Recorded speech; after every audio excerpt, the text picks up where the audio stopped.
Hi, how you doing? I'm doing great, man. How are you? I'm good. I'm good.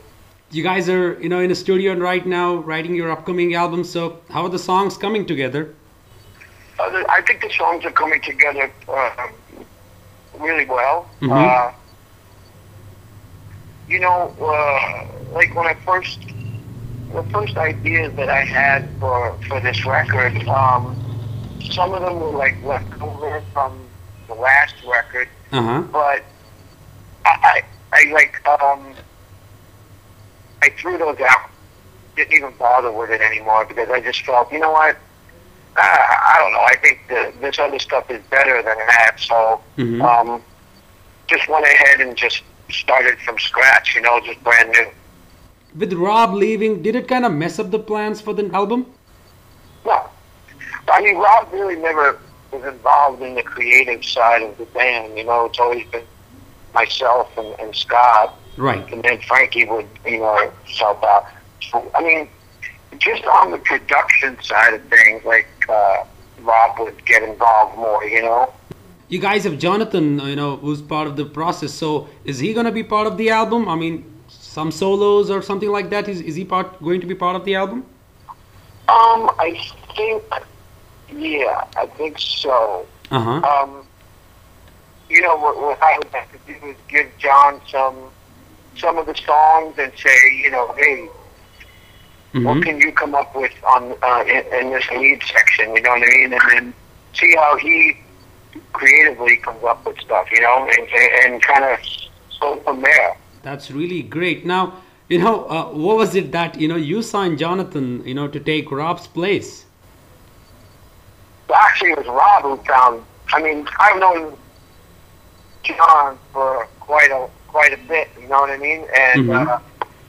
always got along with him. He's a great guy, and he's a very good guitar player. And so I guess Rob called him up and told him that he was going to be leaving, and would he like to step in? Right. So that's how that went. That's really amazing. Now, I gotta be honest with you. What I think really sets Anthrax apart from the rest of the big four is the greater punk flavor in your sound. Would you say it was because you guys were in the middle of New York's hardcore punk scene? I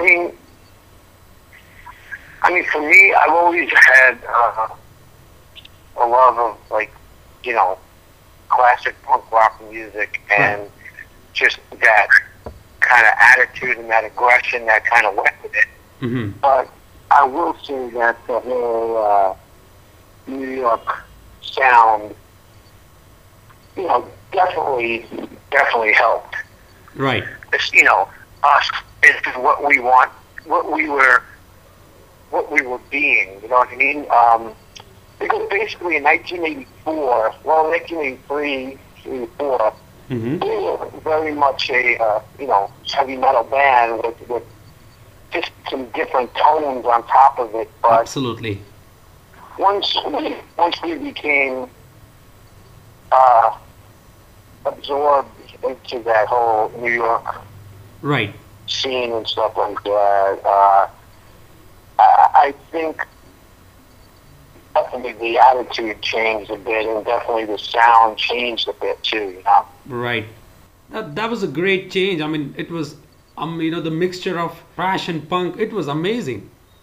It was definitely one of those hybrid moments when Absolutely. it was definitely a great thing. That's really great. Now I know Joey is a big time, Journey fan, and I'm sure that would have been his decision to cover a song on the anthems. So, what made you guys select Rush? Was it because the song anthem really appealed to the guys? Well, some of us in the band are very big Rush fans, Uh-huh. Including Joey. He's a huge Rush fan. We all are Rush fans. It was one of those songs that, I should say it was a topic of, discussion about which Rush song. Now, we didn't want to go into the kind of late 70s, early 80s rush because, we wanted to go more of the guitar, bass, drums Right. rush, no keyboard, you know what I mean? So, the album All the World's a Stage, Mm-hmm. it's such it's so raw, the way they attack every song, and one of those songs, like on the record that always got me was Anthems, just the way it was, and it just reminds me of a song, like, it reminds me of like our first album, Uh-huh. like a lot of the way the structure, some of the Absolutely rhythm in right. that song, it reminds me of something off of our first album. So that was, a choice that we made to do that song, and that was it. Oh, that's amazing. Now, when you guys selected songs to cover, do you ever do so with the purpose of trying to expose people to bands they might have never heard? For example, Joe Jackson. Well, okay, so yeah, I mean, those songs were all like my choices because I was such a huge Joe Jackson fan back then, and then the choice to do Antisocial, that was my choice because I just thought it was such a great song that many people never heard before, and some of these songs were never intended to be on the record themselves. It was intended to be a B-side or something like that. Right. And then they came out so good that, everyone was like, we should put this on the record. So that's how it came out a lot. And then, yeah, it exposed people, band or different genre of music. And Right. It's always worked out for us. You guys are we not did new record to covers. You know to, crack it appropriately. Right. But there are some covers that we did that never actually made it out there. Which covers were they? There's a Tom Petty song that we did. There's a Pearl Jam song that we Wow. did. There's what else never made it out there? There's something else too, and I can't remember now. That's amazing. This next album, we're looking to,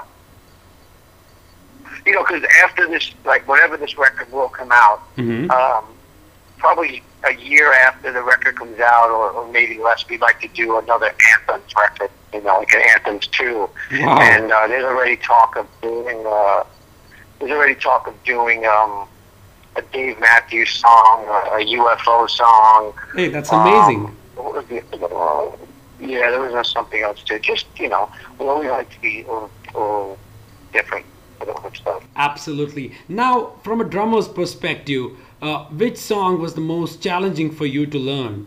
I'm a drummer too, and I know it must have been hard to let an AC/DC song breathe, because even though it looks simple, it's not, which is the beauty of AC/DC.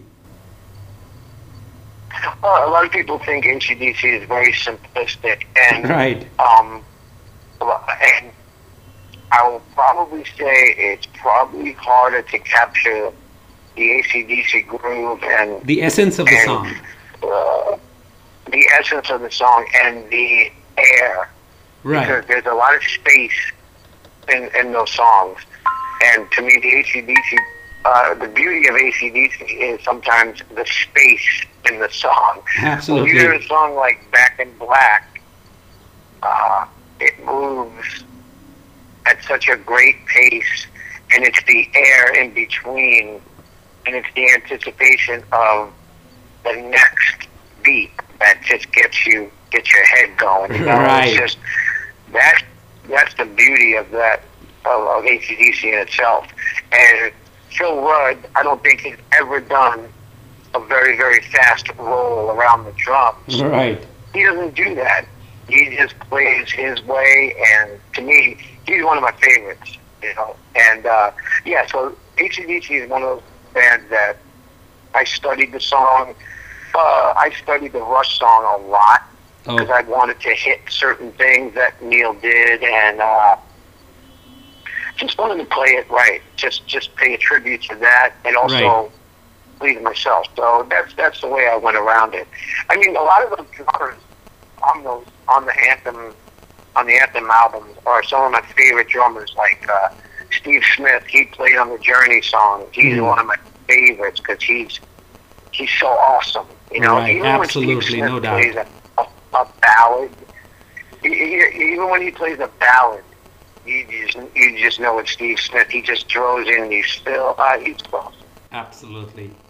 For a band like Anthrax in the current marketplace where we have Spotify, iTunes, and single downloads, is there a need for the band to make a full-length album? Well, see, I guess the thing is about there's different ways of looking at doing a new record. Okay, yes, of course, if you're on a record company with a record company, they always want a new product out. But a lot of times, like bands like us at this point, I don't think we need to release a new record. But we want to because there's such there's still a need for, especially myself. I have so much still to say. Right. And look, if I was coming up with 2 songs, maybe I would say, you know what, I don't think we're ready to do a record because just the ideas aren't there. Right. But the ideas are there, and they're really strong. So I really think that people would like to hear a follow-up to the last record because I think people really like the last record. Oh, it was amazing. It was an awesome record. Right. So maybe that's, we need to build from that now. Sometimes you get chances at night of reestablishing or, just recapturing what you did in the past. Right. And sometimes it comes again. It could happen again. But I think bands lose sight of what it was that really got them there in the first place. Like, I hear records from bands and I just say, no, that's just not it. It's not good enough. Right. They may have 2 songs, 3 songs on the record that are good, and then the rest is just kind of like throwaway. And it's just like, that's the thing that makes me really mad. It's like, come on, man, just get it together. Right. Don't just say, yeah, that's good enough. Put it out. And then there's the other side of it that we spend so much time in the studio making sure it sounds great and going over things, and then sometimes you look at how people listen to music nowadays, and they listen to it on a little set of headphones, and it's like, no, that's not the way it should be. Right. That's... you need to fucking get in your car and blast that fucking thing, or... Absolutely. One interesting thing which, I noticed way back in 90s. Now, in 1991, you guys recorded Bring the Noise with Public Enemy, thus creating one of the first rap rock songs in history, which actually, paved the way for all the new metal artists of late 90s and early 2000s. What do you think of new metal as a genre, as it has received a lot of flack from your old school peers and other metal purists? Well, I never, all right, speaking just for myself, there was only one band for me that really had an individual style, and I felt that they really opened the door. That band, it was Korn. I really thought Korn, especially the first 2 albums they did, I thought were just so, original and just so absolutely individual right. The way they were. And I just thought they made 2 really good records. It was their sound, it was their style, and yeah, they took some of that hip hop style and whatever, right, and infused it with metal, and they dropped the tuning down a bit to make it sound really dirty and heavy. Heavy, right? And I just thought they did it really well.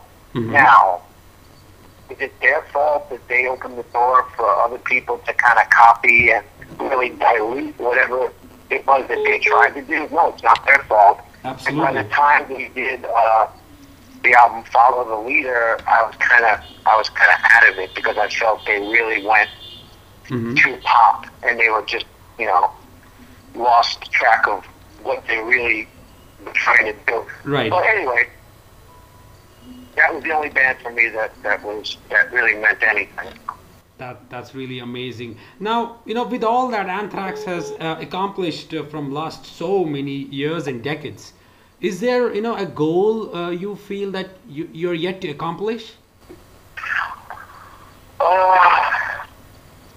Sometimes I set myself up for failure without even knowing it, because you have this whole thing in your mind, and you think you created the greatest fucking thing since, you know, sliced bread. Right. And then what happens is people just don't accept it the way you thought they should have accepted it, and you know, like I said, you set yourself up for a little failure. But right. You can only do the best that you can do. But that's what I feel about music. You just need to push yourself. You need to push the boundaries of Absolutely. where you are. And, you know, and believe me, there's something to be said about staying true to the core of what you were and what you are. Staying true to the roots. Yes, exactly. AC/DC went through a tough time during the mid to later 80s. And then, you know, it just kind of came back to them again, you know? Right. So we had to do that too. We had to ride out the storm. And, yeah, it was difficult. But, you know, we kind of got back on track. Really amazing. Earlier this year, you guys, you know, were at Los Angeles for the Grammys. Now, since you guys were nominated, now I was out here in India watching it on internet, and I gotta tell you this, it was very, very boring. I want to know, how was the whole experience for you? I actually posted something about being at the Grammys. I said it was as if I put paint on a wall and I watched it dry. That's how boring it was. Right. Now, you know, what would be more important to you? Would it be a Grammys win or more like a Rock and Roll Hall of Fame? Either one. I mean, believe me, I'm very happy that we are nominated for a Grammy Award. It was, you know, you cannot look at something like that and, oh, well, whatever. I mean, it's a great thing to be nominated for something like that. Basically, you are recognized for the work that you did, and that, to me, in itself, is great. The Rock and Roll Hall of Fame is, you know, along the same lines. I don't know if we'll ever get nominated for it, and I'm not, you know, whatever. If it happens, great. If it doesn't happen, whatever. What am I do? It's great, you know. I'm really looking forward to see you guys over there. Now, there's one more interesting thing. Your song, "Got the Time," was played on Mars, a different universe. So it's quite cool, huh? Yeah. When I first heard about it, I was like, what? What is that all about, you know? And that's really awesome, because you guys are trying to reach a different audience out there. Totally. We're appealing to Martians now. Right, that's really amazing. Now, you know, it's been more than, you know, close to 3 decades of being a drummer, and you've played live everywhere. You know, has your pre-performance routine changed over the years? No, it's basically the same type of concept, you know. Try to do as much as I possibly could to build myself up before I go out there, and because once you're on stage, it's pretty much nonstop. There's no real time to relax or kick back, and you know. You know, some bands do guitar solos and then everybody gets a break, or, you know, or a drum solo and everybody gets a break. But we don't really do that. We just kind of play through it, you know. That's the beauty of Anthrax. Exactly. Perfect. Now, I don't know whether it's true or not, so I would like to clarify from you. Is it true that, you guys once considered Corey Taylor to be part of Anthrax? No, no, no, no, no. No. We're just good friends, and there was talk about him maybe singing on something a couple years back, but Corey is very, very busy. He's a very busy boy. That's true. Well, Charlie, thanks a lot for spending some time with us on Metal Money today. It's been an honor to have you with us. Thank you so much. Oh, thank you, thank you, thank you. You have a good day.